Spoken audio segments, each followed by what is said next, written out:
Hello बच्चों, नमस्कार। Power class रे तुम मानकु स्वागत। आज आमे पढ़िबा दशम श्रेणी रो इंग्लिश रो द्वितीय चैप्टर जार ना हेउची ए लेटर टू गॉड। ठीक अछि, भगवान को चिट्ठी, भगवान को बाई गोटिए चिट्ठी। ठीक अछि। Have you ever written a letter to God? तुम केबे भगवान को केबे भी केबे मध्य चिट्ठी लिखिछ कि? Did you ever come across someone writing a letter to God? Did you ever come across someone writing a letter to God? तुम्हें केबे किए भगवान को चिट्ठी लिखिबार माने चिट्ठी लिखिबार जानिछ कि? कम एक्रॉस माने ताको पार होई, से जो लिखिछंती ताको पार होई आसीछ कि? से घटना को पार होई जानिछ तार कौन जानिथिल कि जानिछ कि? ठीक अछि। ए क्वेश्चन रो निजे आंसर दियो। People believe faith can move mountains. People believe faith, लोक माने विश्वास करती और विश्वास रखती कौन? कैन मूव माउंटेन्स, माउंटेन्स को मूव करिबारे, पर्वत को घुंचाइबारे। But what should we put our faith in? किंतु आमे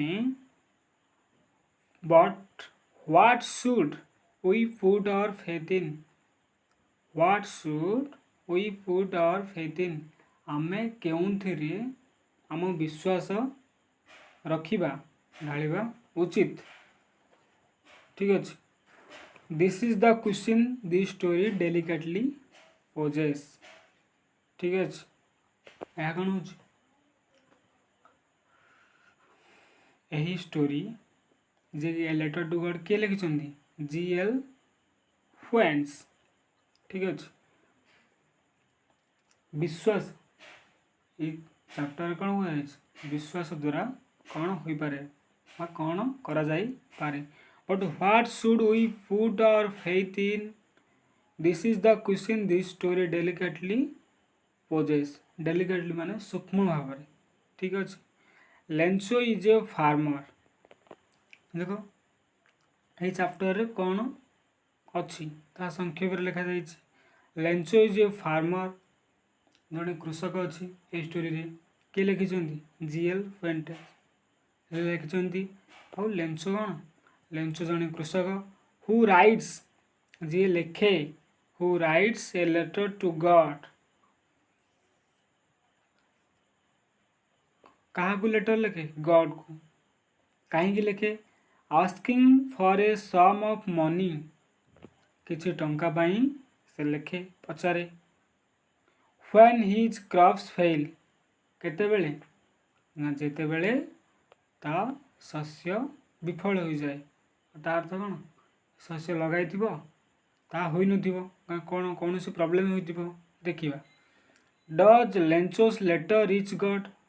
प्रश्न होउची लेंचो फार्मर, फार्मर लेटर भगवान को पर्यंत पहुँचला कि? Does God send him the money? भगवान तांको टंका पठाइले कि? ठीक अछि। सही चिट्ठी जो लिखिছি भगवान को ता पहुँची तो आउ भगवान ताऊ कौन टंका पठेइछंती? ए दुईटी क्वेश्चन। कारण कौन? से लेटर लिखिଛି भगवान को कहीं टंका पाई केते बेले? जेते बेले तार क्रॉप्स फेल होइछि। ठीक अछि। आउ कौन भगवान को पाखक ता चिट्ठी पहुँची आउ भगवान ता पाखक टंका पठेइछंती कि? थिंक, भाव, and try to answer these questions. Before you begin to read the story, try to imagine how it would develop and what conclusion it might arrive at. Story टा आरंभ करबा पूर्व before you begin to read the story, try to imagine. भाव्य को कल्पना करने को चेष्टा कर how it would develop यह किपरि संभव हाउ इट डेभलप माने कौन उन्नति बाबा एमती हो पारे ठीक अच्छे हाउ इट वुड डेभलप केमिति हो पारे and what conclusion it might arrive at जदि यह एमती होता है ताहले शेष में कौन पहुँच ठीक अच्छे तुम भावुव भगवान पाखक किए चिठी लिख कहीं जदि भी कहीं लिखि थाए ताले से मूर्खता करे ठीक अच्छे किंतु से विश्वास कर विश्वास से कौन पर्वत मध्य घुंचाई पार कहुए ठीक अच्छे जदि से लिखी भगवान को पाखर ताहा पहुँची कि जदि पहुँची ताहले भगवान तांको पैसा देइछन्ति कि टंका स्पेशली एटी भगवान क्या कहुई क्या तुमने भावुव हिंदू देवदेवता ना ख्रिस्टियन ना जीएल फ्रेंड्स ठीक अच्छे मत लगुच ख्रिस्टियन तुम गॉड को इमेजिन करा पड़ो ठीक अच्छे कारण आमर परंपरा अलग तांकर परंपरा अलग से परंपरा अनुजाई यह लिखिं परंपरा अनुजाई आमको भाव पड़ो जदि यार मजा ने चाह तेबे ठीक अच्छे स्टार्ट करवा द हाउस प्रथम घर आसला ठीक अच्छे द हाउस से ही घर को घर the only one in the entire valley केवल गोटे the only one in the entire valley आ कौन गोटे भैले से जगह से विस्तार अंचल कौन गोटे ही भैले अच्छे से भैले सॉरी से भैले अच्छे उपत्यका से एंटायर भैले रे जो गोटे से भैले से उपत्यका ठीक अच्छे से ही उपत्यकार से ही गोटे घर अच्छे the house the only in the entire भैले एंटायर भैले केतोटी घर अच्छे गोटे घर अच्छे आउ से ही घर ठीक अच्छे भले हम उपत्यका काश्मीर देखे पिला से ऊपर कौन गोटे घर अच्छे सैट बसीच ठीक अच्छे सीट्रु sat S A T on the crest of a low hill माने निम्न पहाड़ ठीक अच्छे निम्न पहाड़ क्रेस्ट माने कौन उच्च है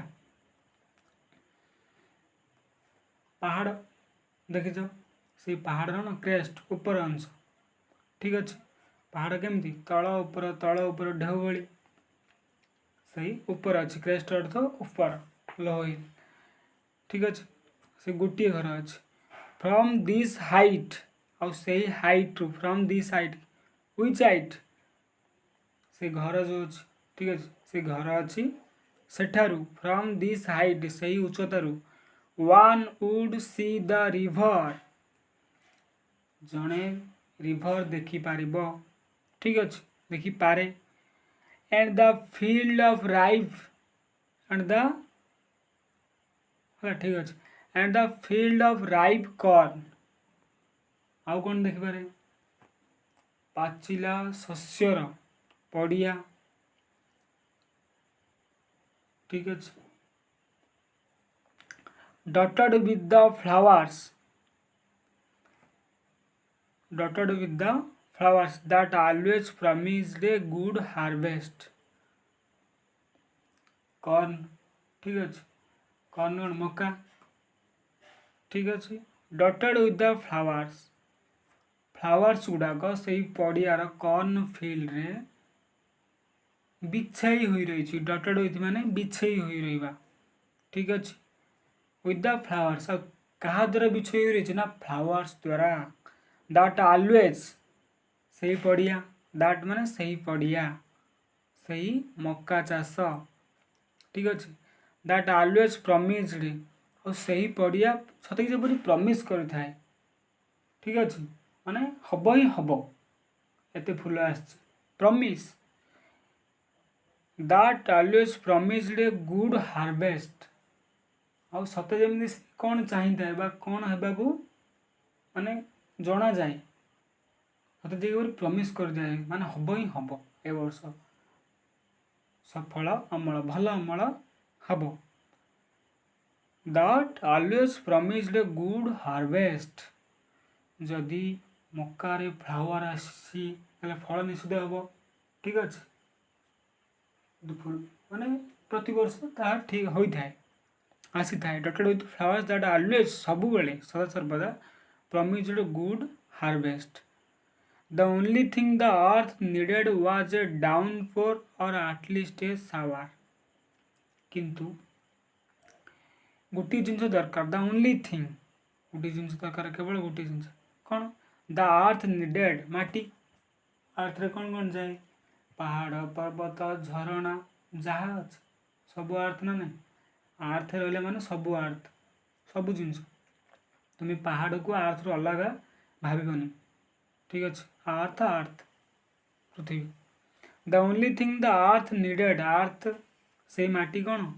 अर्थ तो अर्थ पृथ्वी हेले फार्मर कौन निजर कवि कौन कहते सॉरी लेखक कौन कहते the only thing the earth needed was a downpour आउ चाषपाई से माटी अर्थ माने से माटी को कह जाए जो माटी चाष करा ठीक अच्छे से फार्मर लेंचो चाष कर the only thing the earth needed आवश्यक करता वाज आवश्यक करथिले माने करी थाए से टाइम रे was a downpour or at least A shower वर्षा हेबा ठीक अच्छे गोटे माने अति कम गोटे शावर आवश्यक करिथाए throughout the morning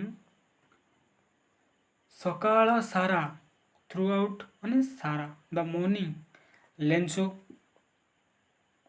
who knew his field intimately had done nothing else but see the sky towards the northeast who knew his fields intimately ठीक अच्छे had done nothing else but see the sky towards the northeast now we are really going to get some water oh man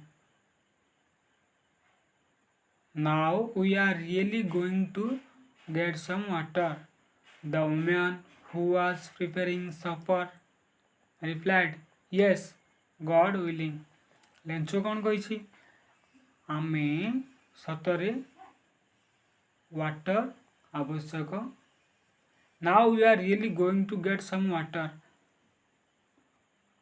माने now we are really going to get now we are really going to get some water आम कौन किसी water पाइबा आवश्यक पाइबा को जाउछंदी ठीक अच्छे now we are really going to get some water आमे किसी पानी और जल पाइबा को जाउछु going to जाउछु to get पाइबा पाई the woman who was preparing supper रात्र भोजन रात्र टाइम ठीक अच्छे सफर रिप्लाइड राति ही जाइए ठीक अच्छे सफर रात्रि भोजन तार तो रात्रि रिप्लाइड यस गॉड विलिंग भगवान का इच्छा the older boys were working in the field the older boys were working in the field while the smaller ones were playing near the house तार छोट छोट अच्छा पिला माने द ओल्डर बॉयज पुओ बड़ पुओ कौन कर बड़ पुओ माने were working in the field रे काम कर व्हाइल द स्मॉलर वन्स सान गुड़ाक were playing near the house घर पाखे खेलुंट खेलुले ठीक अच्छे से टाइम रे until the women call to them all जेते बड़े पर्यंत वुमेन से न डाके समस्त को डाकिबा पर्यंत से माने खेली थांती कम आ कौन डाके come for dinner it was during the meal it was during the meal यह मील रो मील मील कौन इट वाज ड्यूरिंग मील मध्य ठीक अच्छे मील खाऊ से मध्य it was during the meal that just as Lencho had predicted Lencho भविष्यवाणी कला कौन कला big drops of rain began to fall बड़ ड्रॉप्स रो वर्षा पड़वा को आरंभ कला इन द नॉर्थ ईस्ट उत्तर पूर्व huge mountains of clouds could be seen approaching in the north east huge mountains of clouds could be seen approaching और से पहाड़ देखा जाउथबा कौन नॉर्थ ईस्ट पहाड़ देखा जाउथबा cloud could be seen approaching कौन ताहा देखा मिलूची अप्रोचिंग मैंने पहुँचुच ठीक अच्छे पहाड़ दे मेघ आसूना से कहते से पहाड़ दे कौन मेघ पहुँचुचे आसूची the air was fresh and sweet मेघ आसवा पर कौन होता है the air was fresh cool ठीक अच्छे तुमने अनुभव कर the air was fresh and sweet the man went out बाहर को आसिले for no other reason than to have the pleasure of feeling the rain on his body. The man wanted for no other reason. आउ कौन सी कारण न हो पारे कौन हो पारे दान न हो पारे ठीक अच्छे the man went out for no other reason than to have the pleasure of feeling the rain on his body से कहीं ता रीजन कौन हो पारे to have the pleasure of feeling the rain on his body ता शरीर रे सही कौन से अनुभवर खुशी प्लेजर आनंद क्यों कहार ना से air was fresh and sweet out cloud आसूची ठीक अच्छे approaching and when he return he exclaimed These are not raindrops falling from the sky. आउ यह कौन रेनड्रॉप्स नुहे जो फॉलिंग हेउची यह रेनड्रॉप्स नुह दे आर न्यू कॉइन्स ताहा हेउची न्यू कॉइन्स नुआ मुद्रा the big drops are 10 cent pieces और बड़ ड्रॉप्स गुड़ा कौन 10 cent pieces and the little ones are 5 ठीक अच्छे तुम मैंने एठू ही भाभी पार एटी कौन कह बोले the big drops are 10 cent जदि इंडियन राइटर लिखि था कौन लिखि ना 10 रुपीज 100 रुपीज 500 रुपीज रुपीज लिखि था सेंट लिखा 10 cent सेंट अर्थ अमेरिका रे डॉलर डॉलर तलू डॉलर टू सन हूँ कौन सेंट ठीक अच्छे CNT 10 cent ठीक अच्छे the big drops are 10 cent 10 cent pieces और छोट गुड़ा कौन लिटिल वन्स आर 5 ठीक अच्छे With a satisfied expression, he regarded the field of ripe with its flower. With a satisfied expression, he regarded the field of ripe corn with its flower. Dropped in a curtain of rain. से कौन संतुष्ट हो गला expression he regarded the field of ripe corn with its flower ripe corn कौन होइछि ना flower रे flower कौन dotted with draft in A curtain of rain But suddenly a strong wind began to blow, and along with the rain, very large hailstone began to fall. କିନ୍ତୁ ହଠାତ୍ strong wind ଆସିଲା, began to blow, ବହିବାକୁ ଆରମ୍ଭ କଲା, and along with the rain, କ'ଣ ବର୍ଷା ସହ very large hailstones, ପଥର କୁଆପଥର, ଠିକ୍ ଅଛି, began to fall, ଆଉ କ'ଣ ତାହା ବର୍ଷିଲା. These truly did resemble new silver coins. ଆଉ ଏହା କ'ଣ ଦେଖାଗଲା ସିଲଭର କଏନ୍ ଭଳି, ହ୍ୱାଇଟ୍ କଲର୍ ସିଲଭର କଏନ୍, ଠିକ୍ ଅଛି. The boys exposing themselves to the rain ran out to collect the frozen bells. ଆଉ ସେ କ'ଣ ସେମାନେ ବାହାରକୁ ଆସିଲେ ଆଉ ତାହାକୁ କ'ଣ କଲେକ୍ଟ କଲେ ଫ୍ରୋଜେନ୍ ବେଲ୍ସ. ଫ୍ରୋଜେନ୍ ବେଲ୍ସ ମାନେ କ'ଣ ବୋଲେ ମୁକ୍ତା ବା କିଛି ଚମକୁଥିବା ଜିନିଷ, ଠିକ୍ ଅଛି. ପିଅଲ୍ସ ଫ୍ରୋଜେନ୍ ବରଫ ସେମାନେ ମୁକ୍ତା ବୋଲି ମାନିଛନ୍ତି, ଠିକ୍ ଅଛି. ତାପରେ କ'ଣ ହେଇଛି କଲେକ୍ଟ କରିଛନ୍ତି, ତାପରେ କ'ଣ ହେଉଛି ଆମେ ନେକ୍ସଟ କ୍ଲାସ୍ରେ ଦେଖିବା, ଠିକ୍ ଅଛି. ଜୟ ଭାରତ, ଜୟ ଓଡ଼ିଶା. ନିଜର ଯତ୍ନ ନେବ. Take care. ବାଏ.